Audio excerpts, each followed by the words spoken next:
안 돼라는 말을 못 하겠는 거예요.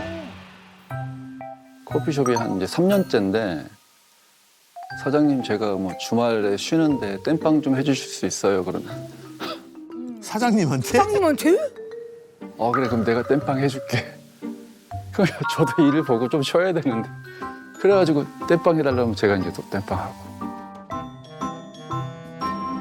약속을 잡다 보니까 보통 골프가 현재 잡혀 있는 게 18개 한 달에 18번이 잡히고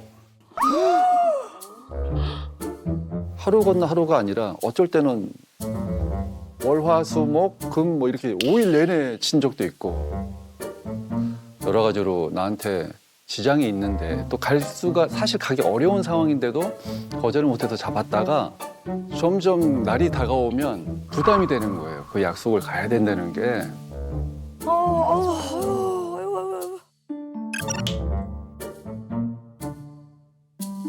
그런 거를 마지못해서 가는 것들이 많이 반복이 되다 보니까 제가 너무 지치더라고요, 사람이. 뭐 주위에서 이렇게 얘기하는 것들을 잘 거절을 못하고 이제는 사실은 거절을 해야 된다라고 이제 생각은 갖고 있는데 아직도 거절을 하기가 조금 힘들더라고요. 아니 덴마크에 이런 속담이 있는데요. 아, 덴마크. 지킬 수 없는 약속보다는 당장의 거절이 낫다. 맞아. 네. 맞아. 근데 사실 이제 거절하는 게 상대한테 무례를 범하는 게 아니거든요. 그럼에도 불구하고 연우 씨 같은 경우는 이제 다른 사람의 부탁을 거절을 이제 못 하시는 거잖아요. 근데 네. 우리 주변에 굉장히 많아요. 많지. 정말 살다 보면 어쩔 수 없이 정말 거절해야 되는 상황이 생기거든요. 그럴 때 어떻게 하세요? 어떤 거절 고민인가에 따라 다르지 않을까요? 어떤 거? 그 봐 이게 문제야. 왜냐하면 어떤 거냐? 그 봐 이게 문제야. 왜냐하면 어떤 거냐? 어떻게 해서라도 들어주려고 하는 마음이 있으니까 자꾸 네. 어떤 걸 사정을 들어보자는 거거든요. 벌써 거기서 출발부터. 형님, 우리 그 사촌 누나의 당숙이 그 팔순인데 그 형님 혹시 괜찮으면 사회 한 번만. 어머 어떡해. 네. 아니, 이런 제안도 있죠, 실제로. 근데 그날이 그 와이프랑 결혼기념일이어서. 결혼기념일이어서. 근데 빨리 갔다 와야죠, 제가. 어디를? 여기를? 사회를? 예. 왜냐면 그 기념일은 저녁 식사 자리만 하면 되니까. 낮에 후딱 해서 아니 하루 종일 오늘은 하루- 기념일이니까 제주도. 팔순. 팔순인데 제주도. 하루 종일 제주도예요. 예. 아 이거는 제가 거절할 수 있을 것 같아요. 어떻게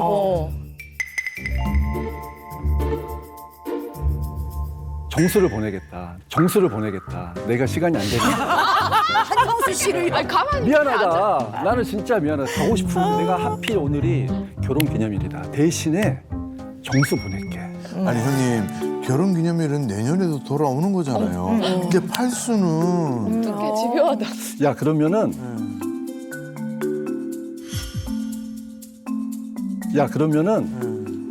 와이프한테 한번 물어볼게. 잠깐만 기다려봐. 뭘 물어봐. 아니 결혼 기념일 실제로 그랬을 것 같아. 와. 아니 뭐 예를 들어서 한 2달 전에 한 약속이에요. 모임이 있어요. 그 가기로 약속을 했어요. 근데 2달 사이에 굉장히 중요한 촬영 스케줄이 잡혔어요. 어떻게 하세요, 연우 씨는 그럴 때?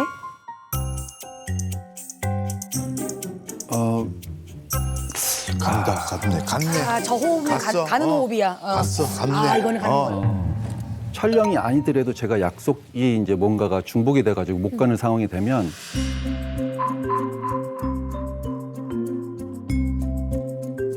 마지막 자리라도 가겠다. 그러니까 언제까지 계실 건지 장소 옮기면 알려달라고 해가지고 가는 길에 들려서 얼굴이라도 비추고 가겠다. 약간 이런 식으로 했던 것 같아요.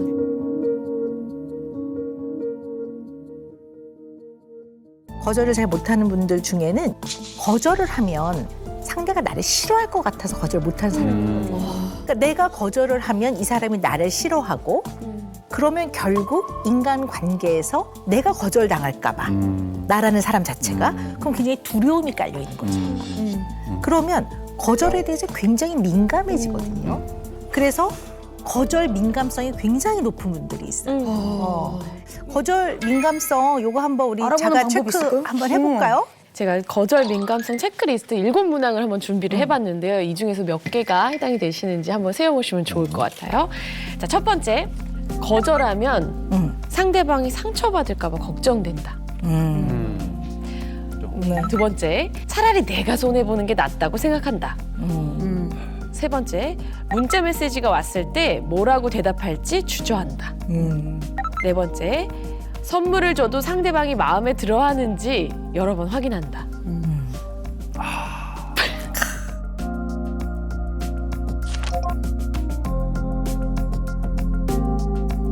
예전으로 치면은 저는 오히려 만점이 나왔을 것 같은데 오. 지금 좀 많이 좋아져서 맞아, 맞아. 네 개, 오. 네 개인데 아직까지도 안 되는 거는 인간관계에서는 거절을 잘 못하는데 일과 관련되면은 좀 거절도 제대로 하려고 하는 편이고 싫은 소리도 좀 얘기를 해야겠더라고요. 진짜. 들어보니까요. 나래 씨는 사람과의 관계가 너무 중요한 사람이거든요. 그래서 이 부분에 있어서는 거절 민감성이 너무 높은 거고 인간관계에 굉장히 연연하기 때문에 거절을 했다가 내가 사람들과의 관계에서 소외되면 어떡하지라는 두려움, 공포, 불안이 있다고 볼 수가 있고요. 연우 씨는 good man, good person이고 싶으신 거예요.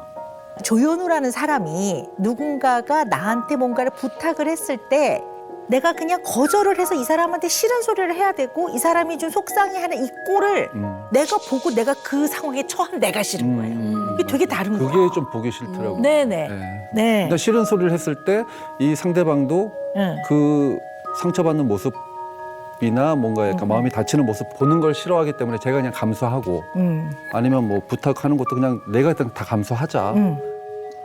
그 약간 지금 말씀하신 게 정확하십니다. 근데요, 연우 씨, 굿맨 내 위치에 있는 게 왜 그렇게 연우 씨한테는 중요하냐는 거죠. 뭐 나중에 정치하시려고 그러시나? 아, 혹시 뭐 약점 잡힌 거 있으세요? 그게 그런 말도 하더라고. 아니 뭐 너 뭐 정치하려고 그러니? 왜 이렇게 주위 사람들한테 그러냐 이런 얘기도 많이 들어봤는데 옛날에는 아 그거 이 사람한테 부탁하면 다 해결될 거야. 뭐 그런 거에 좀 젖어 있지 않았나? 그러니까 이런 사람들도 내가 다 동원할 수 있어. 이런 사람도 다 소개할 수 있어. 약간 이런 거가 더 컸던 것 같아요. 근데 많이 피곤했어. 아 그래? 이제 와서 얘기하시네요. 예. 왜냐하면 나를 인정해 주는 네, 거니까 그런 막 거. 너무 신나죠. 그리고 실제로 능력도 있으세요. 내가 봤을 때는. 그렇지만 과한 부탁을 받아들여서 본인이 과도하게 애를 쓰고 어떨 땐 난처한 상황이 생기고 그냥 그거 안 받아들였으면 그 뭐 낭패도 안 당하실 텐데 괜히 지인들한테 미안하다고 해야 될 판국이고 그러니까. 좀 사실 그렇거든요. 맞아요. 제가 오늘 만나 뵈니까 연우 씨는 자기가 바라보는 자기를 자의식이라고 하거든요. 근데 이 자의식이 분명하고 이게 높은 게 좋아요. 그래 이게 자긍심을 느끼고 사는데 이게 너무 빵빵한 너무 거지. 빵빵해요. 너무 빵빵해서 뭔가를 유능하게 처리하지 못하는 상태에 처한 내가 싫은 거야. 맞아요. 그래서 그냥 내가 조금 힘들고 말지. 그리고 스스로에 대해서도 결국 내가 이거는 핸들링 할 수 있어 라고 생각하시는 면도 있는 거예요. 결국 내가 처리하면 되지. 맞아요. 그래서 그 외 문항 많은 거. 거기서 제가 몇 가지가 조금 눈에 띄는 게 있어서 제가 좀 네. 기록을 해갖고 왔거든요. 네. 어리석게도 내가 두려워하는 것은 실패할 것 같은 두려움. 실패라는 게 다른 게 아니라 내가 옛날만큼 유능하지 않으면 어떡하나 이거에 결국 네, 맥을 같이 하거든요. 네, 내가 보는 나의 앞날은 불안하다. 이러다 망하면 어떡하지? 네. 맞아요. 네. 그러니까 이게 유능함에 딱 걸리는 거예요. 우리 연우 씨는 유능해야 되는 거예요. 유능한 사람이어야 돼요. 네. 딱 맞아 떨어져. 네, 네, 네. 그래서 인간의 관계에 있어서도 내가 유능해서 구차한 소리 안 하고 내가 처리할 수 있어야지만 본인이 굉장히 만족감을 느끼고 편안한 상태이신 것 같아요. 맞아요. 네. 가장 기본이 되는 걸 알려드릴 텐데요. 그러니까. 여기서 제일 중요한 거는요. 이것을 생활 속에서 편안하게 쓱 나오도록 하는 데에는 머릿속에만 담고 있는 게 아니라 거울 보고 200번 연습해야 돼요. 아 그래요? 네. 그래야 그 상황에서 자연스럽게 나와요. 네. 그래서 우리 연우 씨뿐만 아니라 이제 우리 프로그램 보시는 시청자분들도 이 거절의 법칙을 잘 이렇게 한번 생각을 해보셔서 진정한 배려의 아이콘으로 우리 연우 씨 거듭나시기를 네, 바라겠습니다. 김병욱 선생님은 좋은 사람이고 싶으세요? 누구에게나 그렇죠. 어느 자리에서나. 네. 네, 굿 퍼슨이고 싶으세요. 예, 예, 예. 네, 네. 그래서 선생님이 거절을 못 하시는 거예요. 왜냐하면 굿 퍼슨이고 싶다는 거는 저 무의식 속의 마음 한구석에서는 내가 좋지 않은 면이 있다고 생각하시는 거예요. 그런 부분이 이제 굉장히 이제 좀 자꾸 이렇게 이제 불편한 거예요, 제가.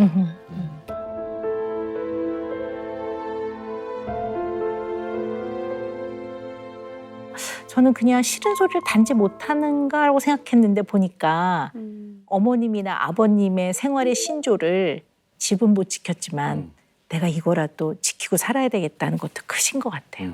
그래서 그게 굉장히 선생님이 인생에 영향을 많이 주는 것 같고요.